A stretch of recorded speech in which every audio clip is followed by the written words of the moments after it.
Deep Dive Film School makes no claim of ownership of the film footage used in this episode. The film footage is owned entirely by the copyright holders. Also, we're going to spoil the hell out of this movie, so this is your warning. Welcome to Deep Dive Film School! Oh, this week we end out our stop motion animation festival with 2016's My Life as Zucchini. Let's dive on in.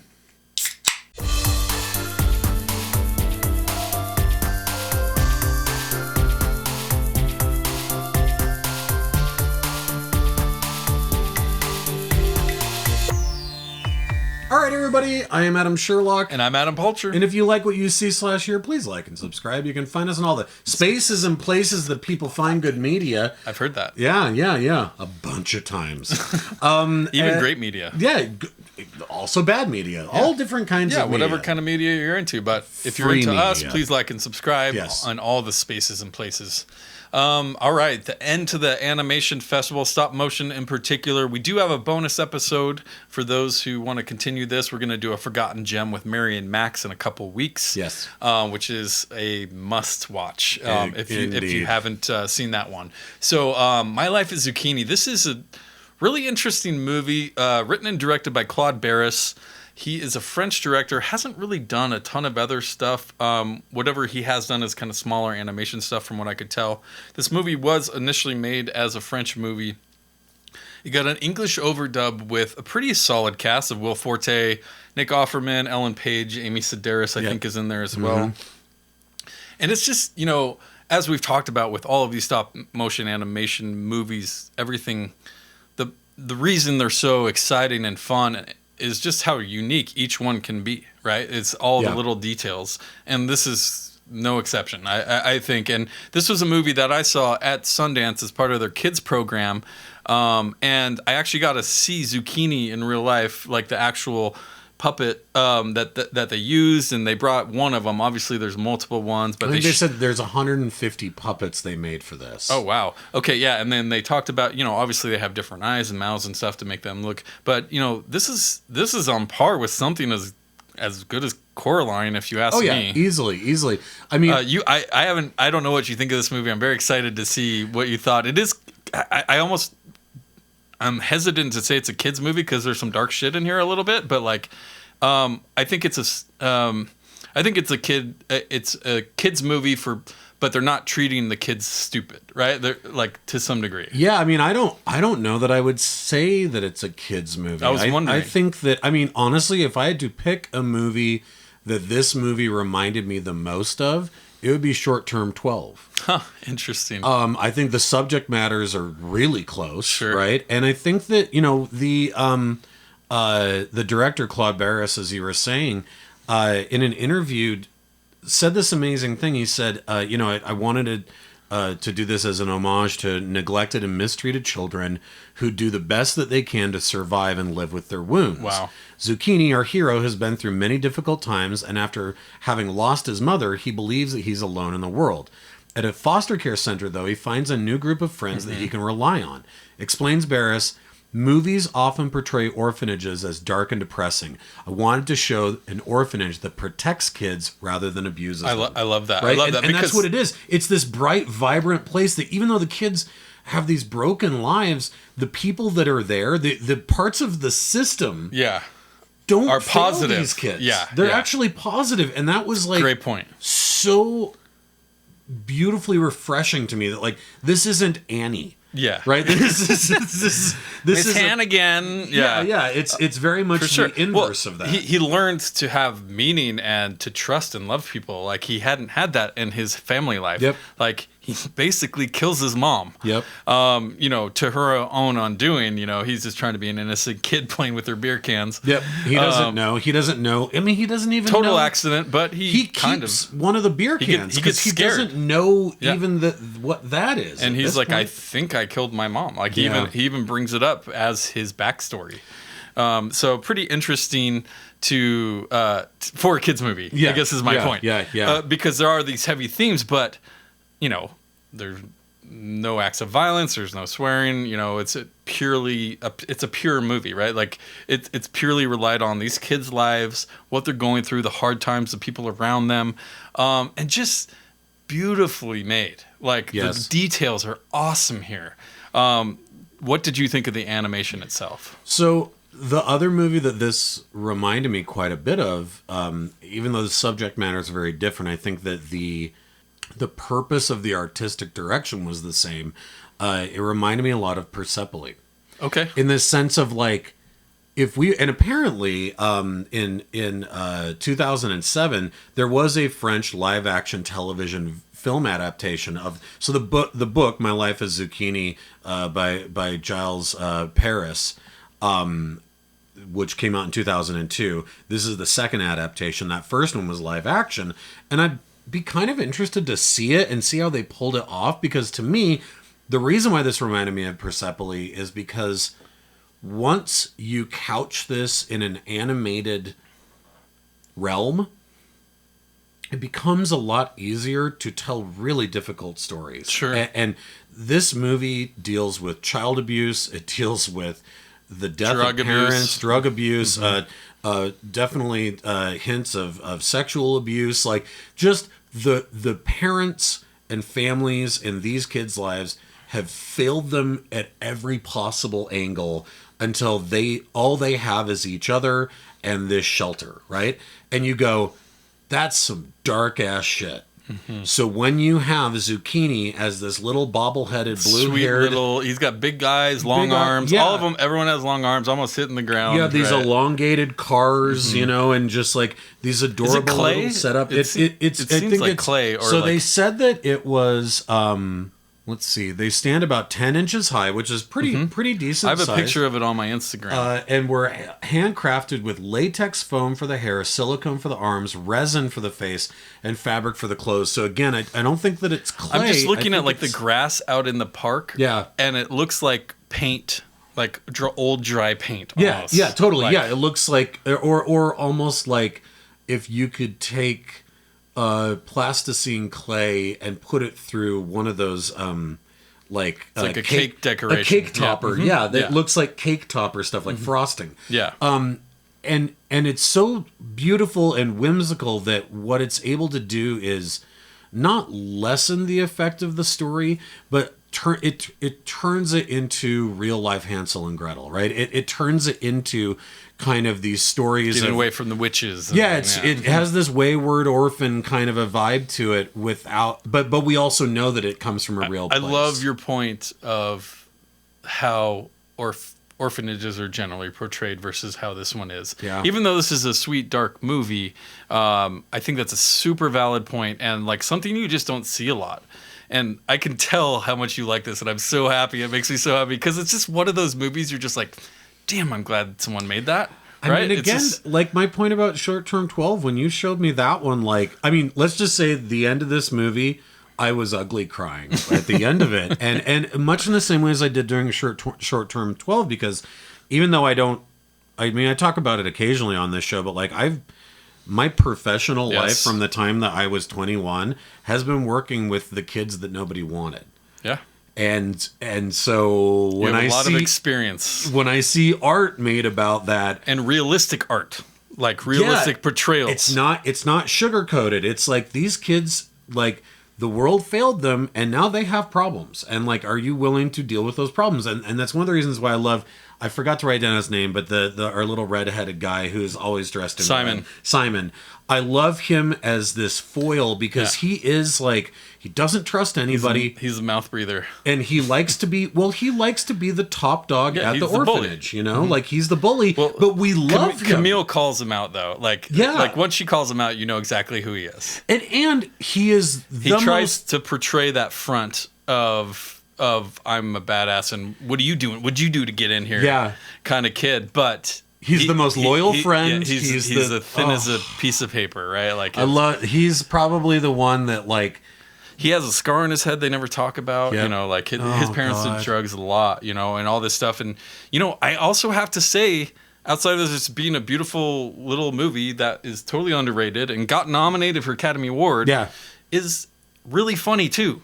Like they have little jokes in there, like the fact that his kite is this great representation of his dad. It's got a picture of a little baby chick on there because he heard his dad likes chicks. Yeah. Like just little things. There's like a lot that. of misunderstandings like that. Like I said, when he keeps the beer can. Yes, and they talk about sex. It reminds him of his mom. Yeah, You're like, that's probably not great. Yeah, you know? You'll get rid of that at some point. But even them talking about sex and the wiener explodes inside the girl or whatever. Just like little kid like thoughts are sprinkled in here that are so funny, and the wiener exploding thing keeps happening. Yep. That's like a great joke that keeps going. And too. I think we'll talk about this later when we do Mary and Max, where Mary and Max have these little like comedic flights of fancy. Yep. This movie doesn't really do that. This movie stays with our main characters, but to your point, the comedy is just in the way, the inner workings of these kids. Like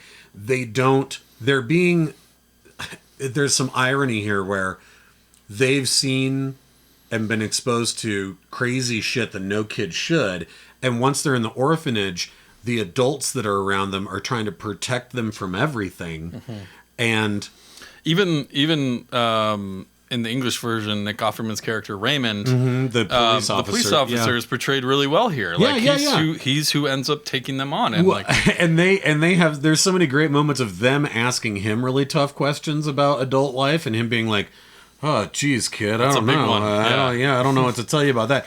And those scenes with him are just heart wrenching. They're so like the fact that we have a character who can actually be portrayed as like a good man. Yeah. Who ends up being lets him fly the kite out of the cop car. Just is able to actually help. I think is so important. And we don't like. I hate to say that it's unexpected, but it's unexpected, right? Like in a lesser movie, like his character would end up molesting one of the kids. You know what I mean? But instead, it's like, no, he seems like a good guy. And at the end, he is a good guy. And I remember, like, when it got to that part where I was like... What a relief. Oh, nothing bad is going to happen? Like, his character actually is somebody that Zucchini can look up to. I was like, thank God. Yeah. Like, I'm so... Like, yeah, the world is a dark place, but not all the time. It doesn't like, have to be always, yes. Listen, I have worked... do we want to wait for that to go? That's kind of ironic. Actually. It is ironic. I've worked in these places, and yeah, you know what? Sometimes there are like hidden predators who get into this line of work because these kids are the most vulnerable kids out 100%. There. But there's just as many of us who like literally are in it because like we really care. It's like to see something portrayed that way, like it. I don't know. It's a special little movie for sure, and it's just a special little genre too. Because I think to your point, like once you're in it and the world is built. You have full control of this world. Yeah. And once you see, traditionally animation is seen as a kid's thing, right?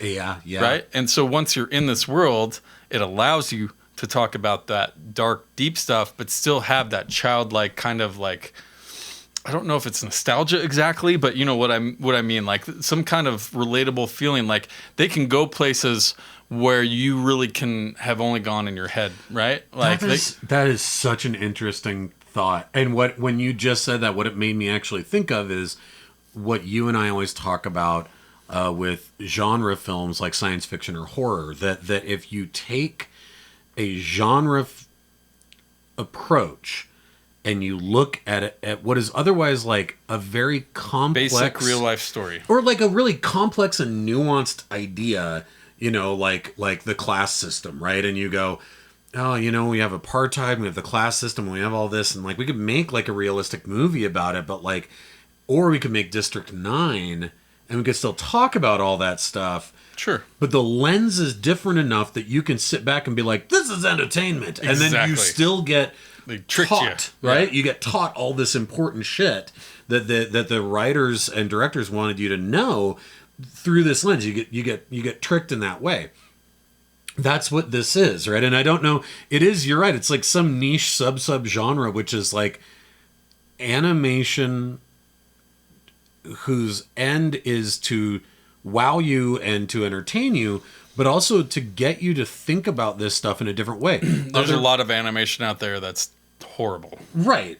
And then there are things like The Tower or Waltz with Bashir. There are these movies where it's like, this is the only way that we can properly get you to pay attention to this without wanting to turn it off because what you're seeing is abhorrent. Exactly.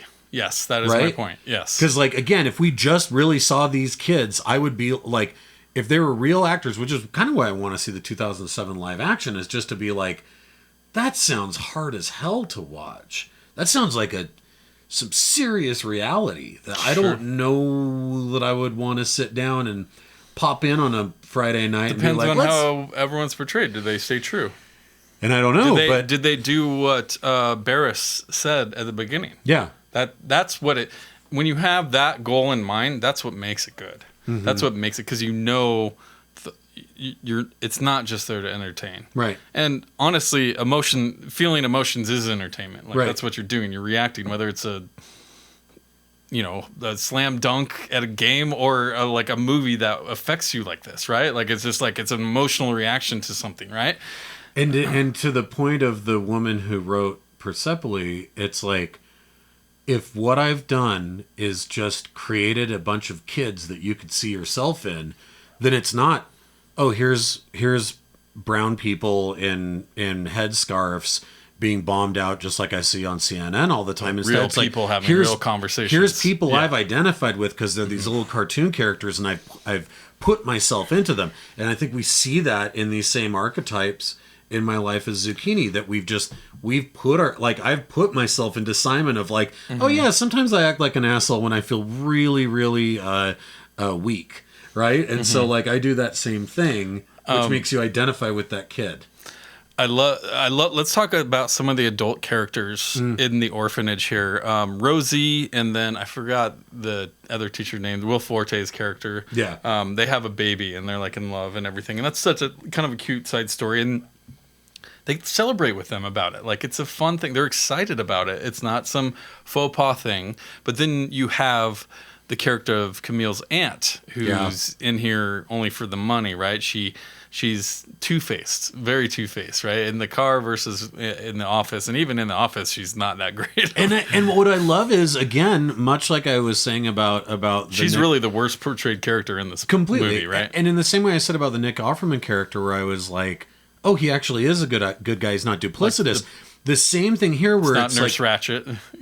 and not only is it not Nurse Ratched, but they understand, like, you are family, you are a relative, and so like you do have rights. But at the same time, right from the jump, the staff they're on it are so suspicious, and they're like, I don't believe her, right? And the second they find out it's not good, she's gone, right? And I love that. Again, like, so often we have these movies which are so heartbreaking because the kids are just constantly surrounded by adults who are ineffective and lack the imagination to realize that other people might be awful. Mm-hmm. Instead, these are very true to life characters of like, no, they know better. They've seen that aunt. They've seen some version of that aunt for decades. Mm-hmm. Now, I will say, I think this is the part that made me, skipping around a little bit, but that made me ugly cry. One of them was, and it's really at the end here, and it's after the staff there has had her baby, and they're like, so you're never gonna give her up? Yeah. And she's like, no. And they're like, even if she turns out ugly? I'm like, no. And he's like, even if she writes all over the wall in crayons? When they're in the ski day, when they go on a field trip and spend the night at a ski resort, they're just watching the mom with the little kid who fell down, and they're just staring at it. And that, they don't even cut back to the people like feeling awkward, right? Nope, they could easily have done that for a laugh. But they stay on the kids just with these wide eyes. And again, the animation is these very big eyes, right? And they're just like, whoa, that's what it's like to have like a mom that cares about you. It gives me chills, man. It's so effective in that way. And yeah, this idea of like, I don't know, like that a parent not fucking it all up is so anomalous that they can't really wrap their brain around it, and they keep giving like new hypotheticals. What if she does this? What if she does that? Would you get rid of her if she did this or that or this or that? Because they're all suspicious, right? But also having a character like Simon, who at the end, when they decide, he finds out that they're going to leave. Yeah. He's brave enough to say, "You have to go, man. Like, you have to." Yeah, for all of us, you got to do it. That kind of stuff, like, whoo, like you said, this is a tearjerker. It's so good. Happy tears, though. Happy tears. It is happy tears. It's a cute film. It's so effective in exploring just, again, like this feeling of like, you know, they're not singing Hard Knock Life. They're like literally going through these flights of fancy of trying to figure out like, who are they? What responsibility do they have for each other? Mm-hmm. And how do they navigate in this world? And who can they even possibly trust? Mm-hmm. So you're on the fence of saying this is not a kid's film. It is PG-13, I guess. I think that older kids could watch it and definitely get something out of it. My kids love it. Yeah, and I don't think that there's anything in it that's necessarily, other than the very opening with his mom, there's nothing necessarily That's more dark. shocking. Yeah. We don't see anything. It's just like, oh shit, this kid just killed his mom. I just think thematically it can be very dark. Heavy. Yeah, emotionally heavy, for sure. But it also... It's important to have those emotions, though, especially for kids that age. I think it's good for them to be shocked like that and be like, oh, whoa, I didn't expect that to happen. I think that's not a bad thing. And maybe it goes back to what I said, that Maurice Sendak quote, you know, kids know things when they're kids that scare adults, and so kids don't talk about it. I've got one Raymond may want to start thinking about is adopting them together as they're in love. Yeah. Yeah, you might. Raymond, we may want to check in on that. You got about 1 year before you're going to need to start having him crack those doors. Exactly, yes. You may have a problem there. Yeah. Because he looks pretty spittin'. Yeah. And Raymond looks pretty like, just don't. Just don't make me worry too much, kids. That's honestly exactly what they'd say. Yeah. Also, love the Halloween party scene where they're all dressed up. I'm sure you and do the as well. dancing Yes, and like the disco. And like the lights, and it's the fat kid who dresses up like a mummy. Like, all the kids are great. Yeah, they're all great. And again, it is a joy to watch, just to look at. Yeah. The craftsmanship is brilliant. So good. As is the case with all these films. But the subject matter, I think, is like, yeah, man, it's heavy, but like when you can do that and pull it off and it feels authentic, and you feel good walking away from it. Yeah, that it doesn't end dark. Like it somehow manages to take all these ideas and it doesn't either A, turn into something really dark, or B, turn into something really sappy, right? It also doesn't become Patch Adams. Like at the end of it, it's like, yeah, a bunch of these kids are still in the orphanage. Shut your mouth about Patch Adams. I know it's your favorite movie ever. All right. Thank you very much, everyone. That's the end of the Stop Motion Festival. We will have a bonus episode, our Forgotten Gem of Mary and Max. That will be in a few weeks. Next week, we are going to have that one scene from Rear Window. Excited to talk about that. Yeah. This is how much we jump around and play with stuff and play with film history, so please play along. Please like and subscribe on YouTube, Spotify, all that stuff, and we'll talk to you next week. Bye, you guys.